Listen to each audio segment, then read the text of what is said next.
They thought she was just another imposter in uniform, a woman Hold the line. pretending to be a Navy SEAL for attention, surrounded by armed MPs. Humiliated in front of hundreds, she stood silently as the cuffs locked around her wrists. But when the general walked in and saw the mark on her shoulder, the entire room froze. What happened next left the entire base speechless. If you love your mom and dad, hit that subscribe button and show some love to her, because what you're about to hear will change the way you look at courage, loyalty, and sacrifice forever.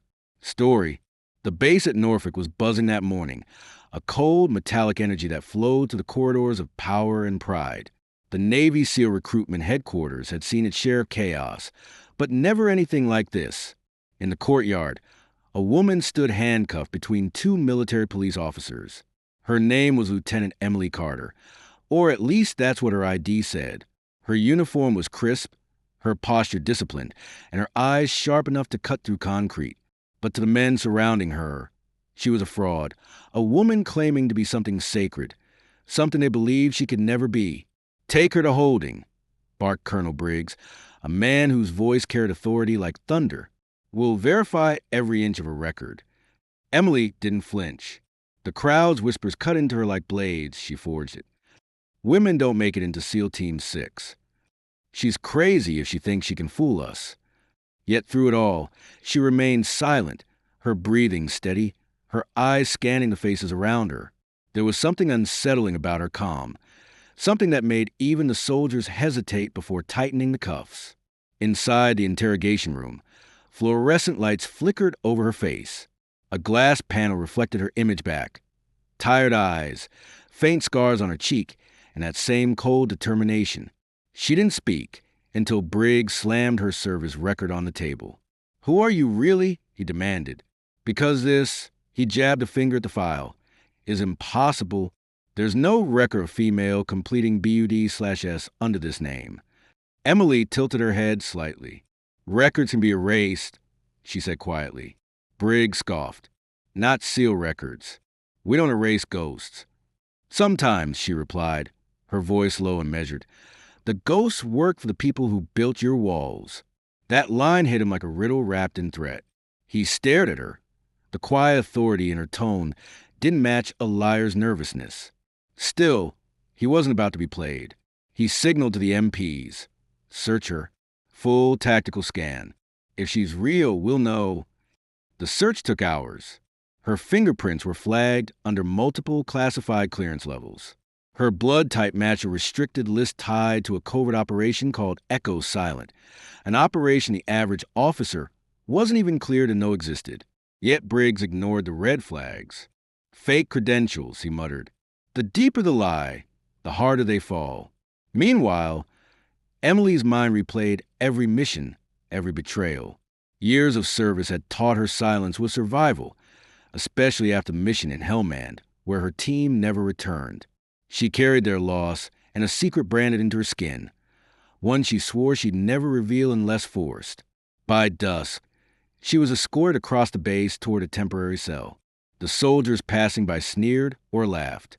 Guess pretending to be a SEAL pays well. One joked. She ignored it. She'd faced real monsters, the kind who didn't laugh, only pulled triggers. Compared to them, their ridicule was noise. But that night, the base wasn't quiet for long. Word spread that General Marcus Harlan, the highest-ranking officer overseeing special operations, was arriving unexpectedly. The arrest of a fake SEAL had reached his desk, and Harlan wasn't known for patience. When he walked into the interrogation chamber the next morning, the air changed. Every soldier stood straighter. The general's gaze landed on Emily instantly. Something in his eyes, confusion, recognition, disbelief, flickered for a moment before he hit it under steel discipline. "Remove her cuffs," he ordered. Briggs hesitated. "Sir, with all due respect, Cheese." "I said remove them." The room went still as the handcuffs clicked open. Emily flexed her wrist but said nothing. Harlan approached her slowly, studying her face. "Where did you get that uniform?" he asked quietly. "I earned it," she replied. He stared at her longer, then stepped closer. "Left shoulder," he said. "Show me." The MPs exchanged confused glances, but Emily slowly rolled back her sleeve.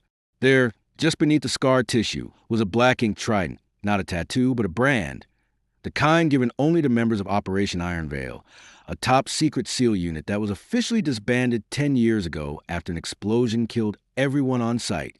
Everyone except one. Harlan's breath caught. His face turned pale. It can't be. Briggs frowned. What is that, sir?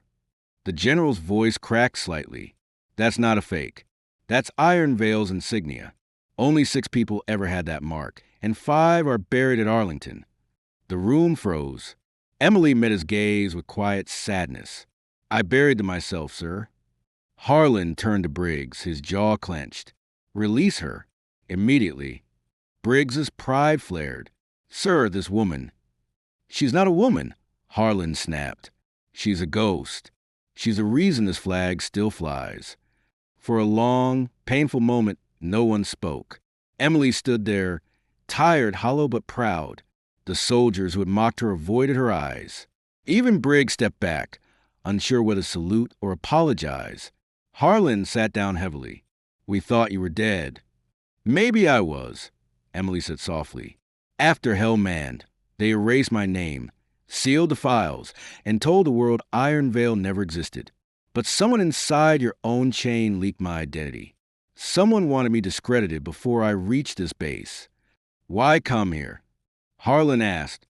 Because I have proof, she said, pulling a small encrypted drive from her boot. There's a mole in Naval Command, someone feeding operations to foreign intelligence. They tried to silence me in Syria. They failed. Harlan took the drive, his expression grave. You realize what this means? I do, she replied. But before you act, you need to understand this isn't just corruption, it's infiltration. That night, Harlan assembled a private task force, cross-referencing data from the drive. What they found shook the entire Defense Command, a network of officers selling mission intel to the highest bidder.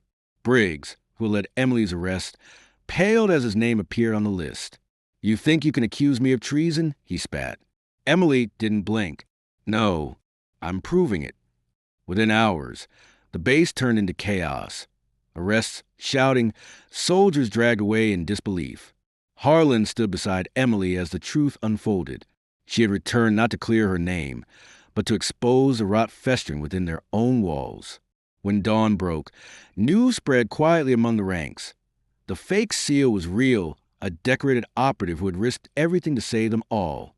Later that morning, Emily walked into the military courtroom. The same soldiers who had mocked her now stood in silence. Her gray uniform was replaced with formal naval robes, her rank restored by executive order. She stood beside Harlan as Briggs, and others faced their charges. The prosecutor read the case aloud. Colonel Briggs, charged with treason, falsification, and obstruction of justice. The irony wasn't lost on anyone. The same man who had accused her of being fake now stood exposed as a fraud. As the verdict was read, Briggs glared at Emily. You think this changes anything? He hissed. She met his stare. No, but it changes everything for those who still believe in honor. When the gavel struck, the sound echoed to the hall like justice itself. Cameras flashed. Soldiers saluted.